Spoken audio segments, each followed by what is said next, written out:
Assalamualaikum warahmatullahi wabarakatuh. Oke cuy, ketemu lagi kita di Rangkum Film. Oke cuy, langsung aja. Kali ini kita bakalan merangkum salah satu film Indonesia dengan genre horor komedi terbaik. Ya, film kita kali ini berjudul Agak Lain. Oke, tanpa babi bu cerat-cerit berat, langsung aja kita simak rangkuman filmnya. Cekibrot. Oke cuy, film ini diawali dengan diperlihatkannya lokasi di mana hampir semua peristiwa di film ini terjadi, yaitu di night market alias di pasar malam bernama Pasar Malam Rawasenggol. Pasar malam ini diketahui dikelola oleh Bang Jongki. Bang Jongki ini dikenal sebagai pemilik yang tegas namun baik hati. Berikutnya, Bang Jongki kemudian bertemu dengan Bang Bedul. Dia adalah salah satu pemilik wahana lempar cebur. Dan disinilah kita diperlihatkan kepada tokoh utama film ini, yaitu Oki Rengga yang bekerja sebagai bencong cebur di wahana milik Bang Bedul. Oki ini merupakan mantan napi kasus narkoba yang baru saja bebas.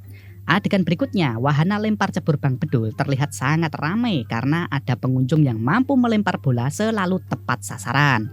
Oki yang merasa badannya meriang karena terlalu sering kecebur kemudian meminta pengunjung tersebut untuk berhenti.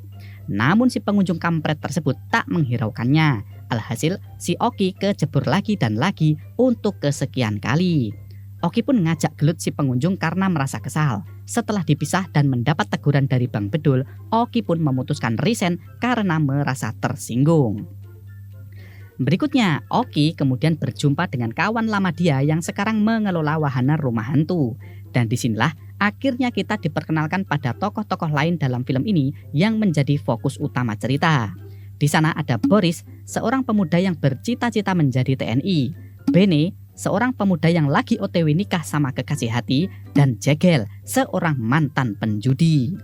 Singkat cerita, Oki mencoba membujuk tiga kawan mereka untuk mengajaknya mengelola rumah hantu. Namun, karena rumah hantu mereka lagi sepi pengunjung dan udah nunggak sewa selama 2 bulan sama Bang Jongki, mereka pun menolak Oki secara mentah-mentah.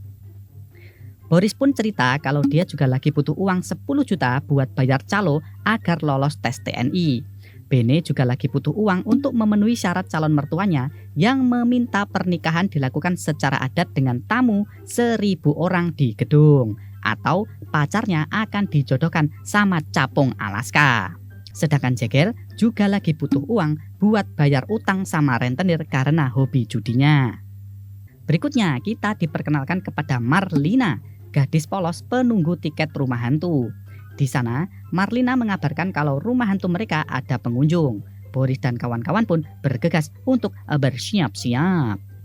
Adegan berikutnya, Boris dan kawan-kawan beraksi di wahana rumah hantu. Boris menjadi kuntilanak, Bene jadi suster ngesot, dan Jegel menjadi hantu pocong. Tidak disangka, dua pengunjung tersebut ternyata sama sekali tidak ketakutan. Mereka justru protes karena menganggap rumah hantu tersebut sama sekali tidak seram. Namun pas lagi ngecengin hantu Boris dan kawan-kawan, tiba-tiba dua pengunjung tersebut dibuat lari ketakutan karena melihat kepala gundul Oki yang gak sengaja nongol di jendela. Setelah kejadian inilah, Oki kemudian memberikan saran kepada kawan-kawannya. Oki menganggap rumah hantu mereka sepi karena kostum yang mereka pakai kurang realistis dan kurang seram. Oki pun menyarankan agar wahana rumah hantu mereka direnovasi untuk menarik pengunjung. Sayangnya, karena tidak ada biaya, hal tersebut cuma jadi wacana. Adegan berikutnya, kita diperkenalkan pada keluarga Oki di rumah. Oki diperlihatkan memiliki seorang mama yang sedang sakit keras. Oki juga memiliki seorang adik yang bertugas merawat mamanya. Di tengah obrolan keluarga, karena penyakitnya yang parah dan tidak ada biaya untuk berobat, mamanya Oki memintanya untuk membelikan lahan makam di sebelah almarhum bapaknya ketika nanti mamanya Oki meninggal. Otomatis Oki dan adiknya merasa sangat-sangat sedih. Berikutnya, ketika Oki hendak mengambil baju untuk mamanya, secara tidak sengaja Oki menemukan sertifikat tanah milik mamanya. Dan dari sinilah muncul ide dari kepala botak si Oki. Keesokan harinya, Boris dan kawan-kawan sedang panik karena Bang Jongki memberikan deadline kepada mereka untuk melunasi biaya sewa sampai akhir bulan saja. Dan Bang Jongki mengatakan kalau sudah ada wahana tong setan yang siap menggantikan mereka jika mereka tak mampu membayar. Dan di tengah situasi yang tegang, Oki tiba-tiba muncul mak jedunduk untuk meyakinkan Bang Jongki bahwa mereka mampu untuk melunasi sewa tunggak di akhir bulan ini. Singkat cerita, Oki kemudian menyampaikan ide gila untuk menggadaikan sertifikat tanah milik mamanya untuk merenovasi kembali wahana rumah hantu agar kembali ramai. Namun dengan satu syarat bahwa keuntungan harus dibagi rata. Meskipun awalnya Boris dan kawan-kawan menganggap Oki adalah anak durhaka, namun pada akhirnya mereka setuju karena itulah satu-satunya jalan untuk merenovasi wahana rumah hantu mereka. Malam harinya, untuk mencairkan sertifikat tanah, Oki diperlihatkan membutuhkan tanda tangan mamanya untuk surat kuasa. Setelah menyuruh adiknya beli kerupuk di warung, Oki kemudian meminta kepada mamanya untuk menandatangani surat tersebut. Oki pun berbohong kepada mamanya bahwa surat tersebut adalah surat untuk menebus obat di rumah sakit agar dapat diskon. Meskipun sempat curiga, namun si mama tetap menandatangani surat tersebut. Adegan berikutnya, setelah sertifikat tanah berhasil digadaikan, Oki dan kawan-kawan mulai melakukan renovasi. Dengan dekorasi ulang dan penambahan efek, wahana rumah hantu mereka yang baru pun terlihat lebih meyakinkan. Singkat cerita, setelah selesai direnovasi, the new wahana rumah hantu pun resmi dibuka. Dan pada malam tersebut, kita kemudian diperkenalkan pada Pak Basuki. Dia adalah seorang caleg mesum yang punya sakit jantung. Diperlihatkan Pak Basuki tengah berkencan dengan pacarnya yang bernama Intan, cewek semlohai yang merupakan selingkuhan Pak Basuki.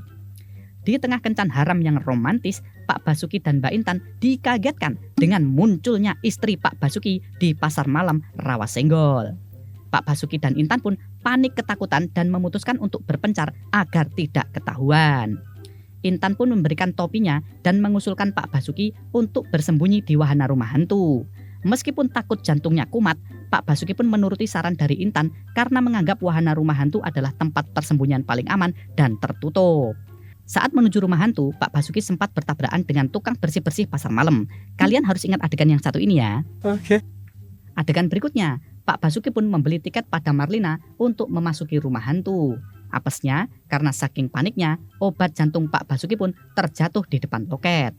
Dan petualangan bapak-bapak jantungan di rumah hantu pun dimulai. Saat memasuki the new wahana rumah hantu, Pak Basuki pun mulai dibuat ketakutan dengan setup ruangan yang baru dan lebih seram dan lebih nyata. Hingga akhirnya, boom, Oki dan kawan-kawan yang terlalu menjiwai peran mereka pun berhasil membuat Pak Basuki ketakutan setengah mati. Ya, setengah mati dalam arti yang sesungguhnya. Di tengah kondisinya yang setengah koit, Pak Basuki mencoba meraih obat jantungnya di saku celana. Namun sayang, karena obat tersebut terjatuh di depan loket, alhasil Pak Basuki pun meninggal dunia. Innalillahi wa inna ilaihi roji'un. Setelah Pak Basuki tergeletak tak bergerak, Oki dan kawan-kawan pun mulai panik. Dengan segala cara, mereka mencoba membangunkan Pak Basuki. Namun, pada akhirnya tidak ada lagi tanda-tanda kehidupan dalam tubuhnya. Dikarenakan keadaan mulai kacau, Oki kemudian meminta Jegel untuk memberitahu Marlina agar segera menutup wahana rumah hantu. Jegel kemudian pergi lengkap dengan kostum pocongnya. Sesampainya di luar, Marlina yang kaget kemudian memukuli Jegel dengan kursi. Setelah Marlina sadar, Jegel kemudian meminta Marlina untuk menutup wahana dan segera pulang. Jegel berdalih kalau ada speaker yang mati, jadi harus segera dibetulkan. Marlina yang polos pun kemudian pulang tanpa tahu bahwa ada yang mati di dalam wahana rumah hantu. Adegan berikutnya, Bene yang panik kemudian menyarankan agar mereka lapor ke polisi. Namun hal tersebut langsung ditolak oleh Oki yang tidak mau balik lagi ke penjara. Boris pun menolak karena dia tidak mau punya catatan kriminal untuk masuk TNI. Dan di sini karena saking paniknya, Jegel pun nyeletuk, gimana kalau mereka menguburkan mayat Pak Basuki di wahana rumah hantu saja. Seakan mendapat ide brilian yang luar biasa dahsyat, Oki dan kawan-kawan pun langsung menyetujuinya. Dan karena tidak ada pilihan lain, Oki dan kawan-kawan pun bekerja sama untuk menguburkan mayat Pak Basuki di dalam wahana rumah hantu tersebut. Singkat cerita, ketika Oki dan kawan-kawan tengah mengubur mayat Pak Basuki, Intan secara tidak sengaja menemukan obat jantung Pak Basuki yang terjatuh di depan loket. Karena tak kunjung menemukan si Sugar Daddy, Intan pun nekat masuk ke dalam wahana rumah hantu yang kebetulan lupa dikunci. Alhasil, Oki dan kawan-kawan yang hampir selesai mengubur mayat Pak Basuki pun dibuat kaget oleh kedatangan Intan. Intan pun kemudian bertanya kepada Oki dan kawan-kawan apakah mereka melihat Pak Basuki. Dan disinilah Oki dan kawan-kawan baru menyadari bahwa Pak Basuki menderita penyakit jantung lewat obat yang ditunjukkan oleh si Intan. Seakan tambah panik, Oki dan kawan-kawan pun menyuruh Intan untuk pulang dengan dalih mereka masih akan melakukan renovasi. Hari berikutnya, Bang Jongki terlihat asik ngobrol dengan petugas kebersihan yang bernama Obed. Obed ini adalah orang bisu yang baru seminggu bekerja di pasar malam. Setelah ngobrol dengan Obed, datanglah Bang Bedul yang kembali menanyakan tentang apakah rumah hantu jadi tutup, agar teman Bang Bedul yang punya tong setan bisa segera memakai tempatnya. Di sisi yang lain, Intan yang semakin panik karena Pak Basuki tak kunjung menghubunginya, kemudian memutuskan untuk membuang SIM card agar hubungan antara dirinya dan Pak Basuki tidak ketahuan. Intan pun menaruh obat jantung Pak Basuki di dalam laci. Kalian harus ingat adegan yang ini ya. Adegan berikutnya, kita diperlihatkan Marlina tengah beberes di wahana rumah hantu yang lagi libur. Marlina yang tengah bersih-bersih, kemudian secara tak sengaja menemukan topi kuning milik Intan yang diberikan kepada Pak Basuki. Marlina yang mengira topi tersebut adalah properti, kemudian menaruh topi tersebut di kepala tengkorak. Kalian juga harus ingat adegan yang satu ini ya. Di saat wahana rumah hantu diliburkan karena insiden kemarin, terlihat Oki dan kawan-kawan mulai khawatir dengan apa yang telah mereka lakukan. Bene yang lagi kencan pun selalu kepikiran bagaimana kalau dia masuk penjara dan gagal menikahi kekasihnya Naomi. Ditambah lagi, Naomi mengatakan bahwa kalau Bene harus segera melunasi DP gedung yang akan digunakan untuk menikah. Hari berikutnya, Oki dan kawan-kawan pun berkumpul di rumah Boris untuk membahas kelanjutan wahana rumah hantu mereka.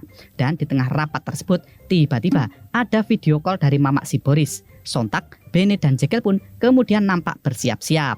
Oki yang tidak tahu apa-apa pun cuman bisa melongo. Setelah berganti kostum TNI dan menyiapkan properti, Boris pun menerima panggilan video dari mamaknya. Ternyata selama ini Boris berbohong kepada mamaknya bahwa dia udah jadi komandan TNI. Bergurau. Mamak si Boris yang percaya bahwa Boris sudah jadi komandan pun kemudian meminta Boris untuk memerintahkan anggotanya untuk saling tampar. Jekyll dan Bene pun dibuat jengkel dengan permintaan mamak si Boris. Singkat cerita, setelah hampir saja baku hantam, Oki dan kawan-kawan pun memutuskan untuk tetap membuka wahana rumah hantu dikarenakan Bene harus segera melunasi DP gedung nikah. Lagi pula, mereka juga harus segera membayar tunggaan sewa wahana kepada Bang Jongki di akhir bulan. Malam harinya, Oki dan kawan-kawan pun mulai bersiap-siap untuk kembali membuka wahana rumah hantu yang terdapat mayat Pak Basuki di dalamnya. Wow. Dan benar saja, karena ada mayat di dalamnya, kejadian-kejadian aneh pun mulai bermunculan. Ketika tengah berganti kostum, Oki dan kawan-kawan dikagetkan dengan pintu yang terbuka sendiri, benda-benda yang bergerak dan terlempar di lantai. Sampai lampu yang tiba-tiba mati. Hal-hal tersebut seperti menandakan bahwa arwah Pak Basuki ingin menuntut balas. Di tengah situasi yang mencekam tersebut, tiba-tiba Marlina datang dan mengabarkan bahwa ada pengunjung. Oki dan kawan-kawan pun mulai bersiap meskipun masih ketakutan. Singkat cerita, adegan yang seram dan lucu pun terjadi di sini. Diperlihatkan ada dua pengunjung yang memasuki wahana rumah hantu sambil melakukan live di TikTok. Dan keanehan-keanehan pun mulai terjadi. Seperti halnya ada bayangan lewat dan tirai yang terbuka, padahal tidak ada angin. Hal ini pun membuat pengunjung, bahkan Boris dan Bene pun merasa ketakutan sendiri. Tidak selesai di situ, ketika dua pengunjung tersebut berjalan, tiba-tiba ada api yang menyala di atas makam Pak Basuki. Hal tersebut pun membuat Oki juga ikut heran dengan apa yang terjadi. Semakin panik, dua pengunjung tersebut juga terus menyampaikan pengalaman tak masuk akal mereka pada pengikutnya di live TikTok. Dan puncaknya, ketika Boris dan Bene menengok ke belakang, tiba-tiba, boom, ternyata ada hantu Pak Basuki di belakang mereka. Sontak, Boris dan Bene pun lari terbirit-birit kayak kebelet cipirit. Karena tiba-tiba ada kuntilanak dan suster ngesot yang muncul dari belakang, dua pengunjung tersebut pun semakin takut sejadi-jadinya. Mereka pun lari ketakutan.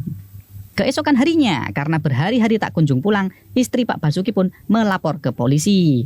Istri Pak Basuki pun menyampaikan kepada petugas yang bernama Tohar bahwa dari HP Pak Basuki yang tertinggal ada SMS dari seseorang yang diduga wanita yang mengajak ketemu Pak Basuki di Pasar Malam Rawasenggol. Dan hal inilah yang menjadi alasan kenapa saat itu istri Pak Basuki tiba-tiba berada di Pasar Malam. Pak Tohar pun kemudian memulai operasi pencarian Pak Basuki. Oh ya, ketika di kantor polisi, nampak kantor polisinya terlihat berantakan dan berdebu. Hal ini dikarenakan kantor polisinya akan berpindah. Kalian harus ingat adegan ini juga ya. Sementara itu, Oki dan kawan-kawan tengah berdiskusi tentang kejadian menyeramkan di wahana rumah hantu mereka kemarin malam. Mereka menganggap bahwa mereka harus memanggil orang pintar untuk mengusir arwah Pak Basuki yang menghuni rumah hantu mereka. Dan di tengah diskusi, Bang Jongki tiba-tiba datang mengabarkan bahwa sesuatu tengah terjadi di wahana rumah hantu mereka. Oki dan kawan-kawan pun panik sejadi-jadinya, mengira bahwa ada yang menemukan mayat Pak Basuki.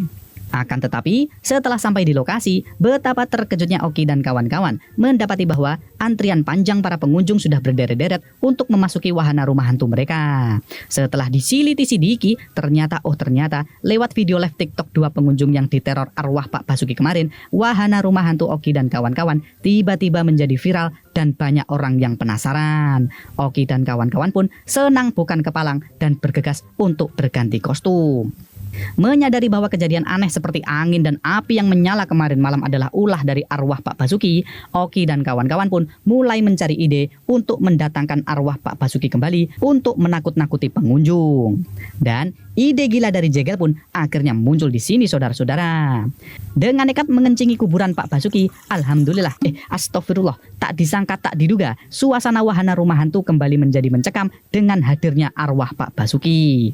Dengan bantuan dari arwah Pak Basuki, pekerjaan menakut-nakuti pengunjung semakin mudah dilakukan oleh Oki dan kawan-kawan. Wahana rumah hantu mereka pun semakin ramai dan semakin terkenal.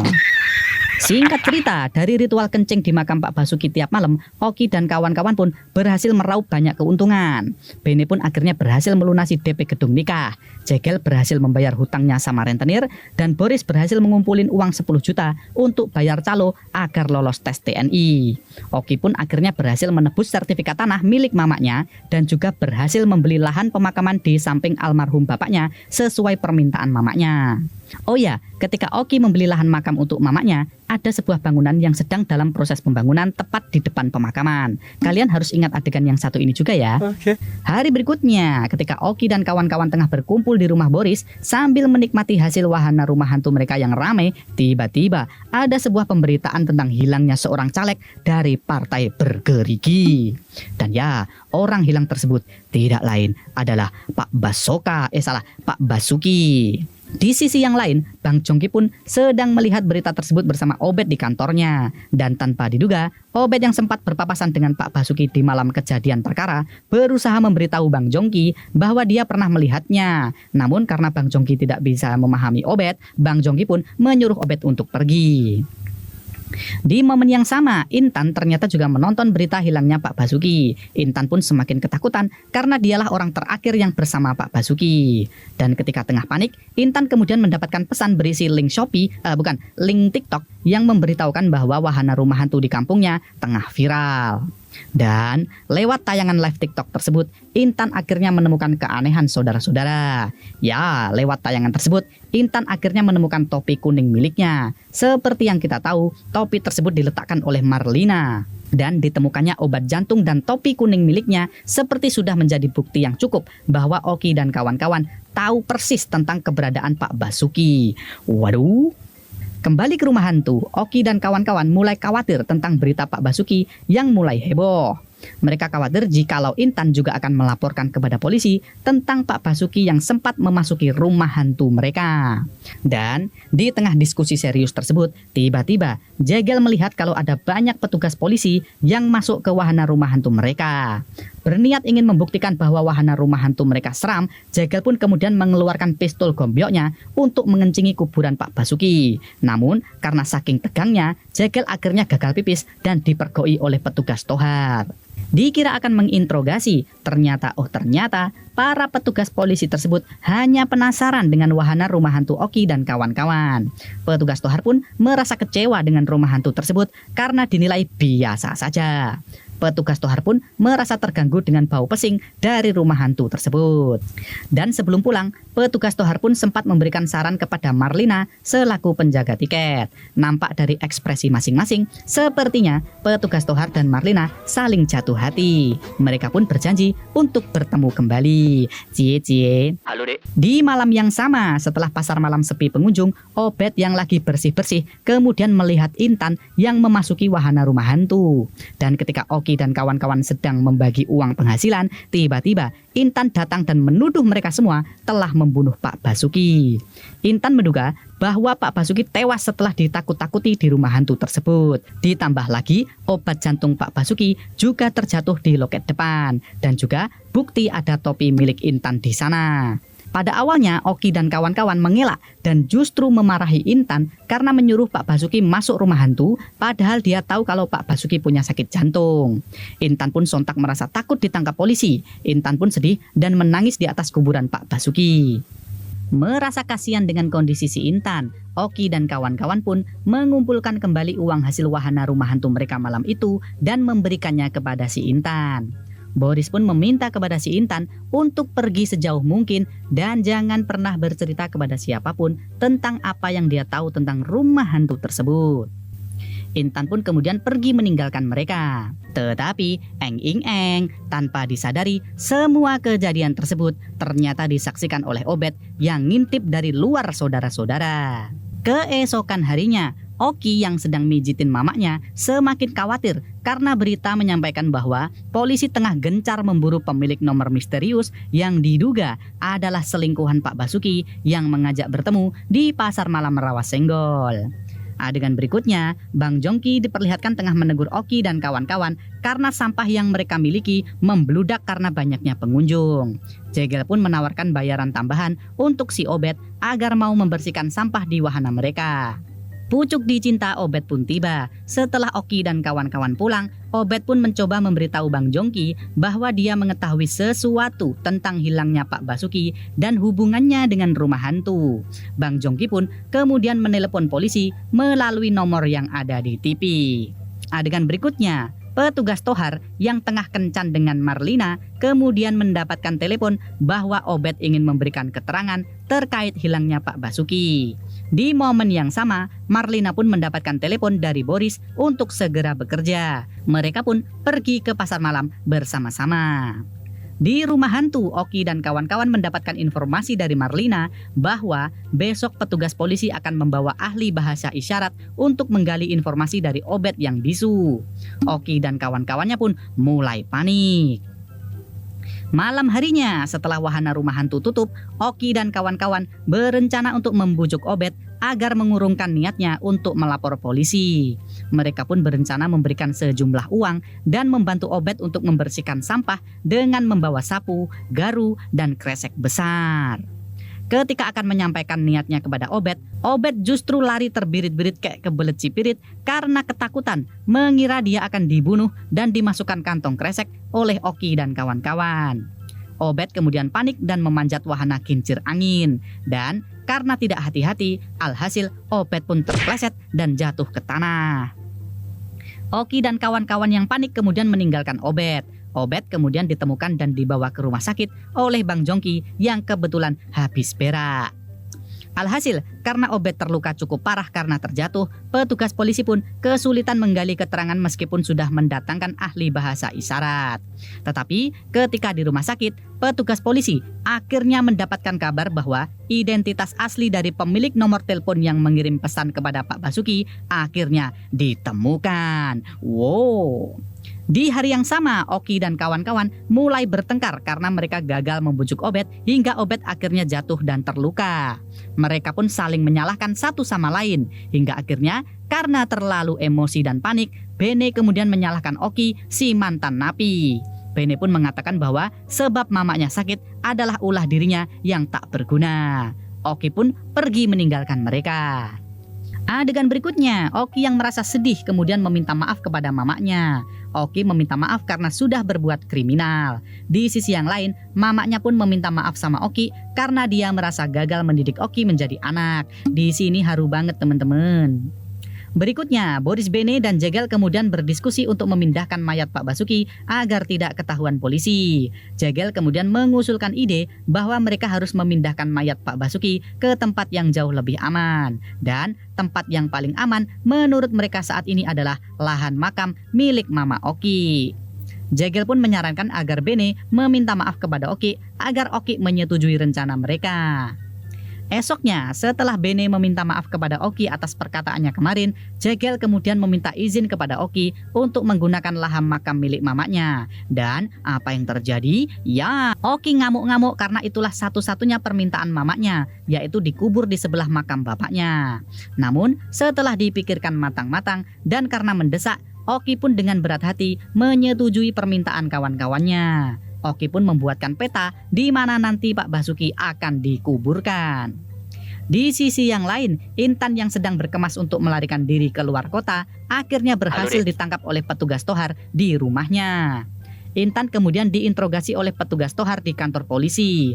Meskipun awalnya sempat mengelak, namun Intan akhirnya tidak bisa lagi berkutik setelah bukti obat jantung Pak Basuki ditemukan di laci kamarnya. Adegan berikutnya, setelah pasar malam tutup, dengan sebelumnya melumuri mayat Pak Basuki menggunakan kopi agar tidak ngantuk, agar tidak bau, Oki dan kawan-kawan kemudian berusaha memindahkan mayat Pak Basuki. Tapi tak disangka, di tengah jalan, Oki dan kawan-kawan bertemu dengan Bang Jongki yang lagi berkeliling. Dengan alasan ingin memperbaiki properti rumah hantunya, Oki dan kawan-kawan pun berhasil mengelabui Bang Jongki. Dengan menggunakan truk box, mereka pun segera bergegas menuju pemakaman untuk menguburkan mayat Pak Basuki. Sesampainya di pemakaman, hal mengejutkan pun terjadi saudara-saudara. Ternyata bangunan baru yang dilihat Oki ketika membeli lahan pemakaman untuk mamanya ternyata adalah kantor polisi yang baru. Dengan terpaksa agar tidak ketahuan mengubur mayat, Oki dan kawan-kawan pun bergegas berganti kostum untuk menakuti petugas jaga tersebut. Singkat cerita, dengan sekejap Oki dan kawan-kawan pun berhasil membuat petugas jaga tersebut lari ketakutan. Di sisi yang lain, setelah mendapat keterangan dari Intan, petugas polisi kemudian memeriksa wahana rumah hantu. Di sana, petugas polisi mendapati sebuah makam kosong tanpa ada mayat di dalamnya. Bang Jongki dan Marlina pun merasa terkejut. Berikutnya, Marlina yang ingin muntah kemudian masuk ke ruang ganti. Dan di sanalah ia kemudian menemukan catatan peta milik Oki yang tertinggal. Marlina pun memberikannya kepada petugas. Di pemakaman, Oki dan kawan-kawan tengah berusaha menguburkan mayat Pak Basuki. Namun, di tengah proses penguburan, Oki kemudian mendapatkan telepon dari adiknya yang mengabarkan bahwa mamanya telah meninggal dunia. Oki pun menangis histeris sejadi-jadinya. Oki kembali merasa gagal karena permintaan satu-satunya dari mamanya, yaitu sebuah makam di samping bapaknya pun tak mampu dia penuhi. Di momen itulah, Oki akhirnya menyerah pada keadaan. Suara mobil sirine polisi pun mulai terdengar datang. Oki pun meminta kawan-kawannya untuk pergi, tentunya dengan maksud agar masa depan kawan-kawannya tidak hancur. Oki mau menanggung beban tersebut sendirian. Lagi pula, Oki juga mantan narapidana. Oki meminta Boris untuk pergi agar cita-citanya jadi tentara tidak hancur. Namun di luar dugaan, Boris justru menolak. Boris justru memutuskan untuk tetap tinggal. Jegel pun sama. Dengan ikatan kesetia kawanan, Jegel pun memutuskan untuk tetap tinggal. Dan yang terakhir, Bene, orang yang sebentar lagi akan menikah dengan sang pujaan hati, juga memutuskan untuk tetap tinggal menemani Oki, Boris, dan Jegel untuk mempertanggungjawabkan perbuatan mereka. Bene menganggap bahwa percuma dia menikah jika kawan-kawan baiknya semua ada di penjara. Tak berselang lama, polisi pun datang dan menangkap mereka semua. Oki, Boris, Bene, dan Jegel akhirnya dijebloskan ke dalam penjara karena kelalaian mereka hingga menyebabkan orang lain meninggal dunia.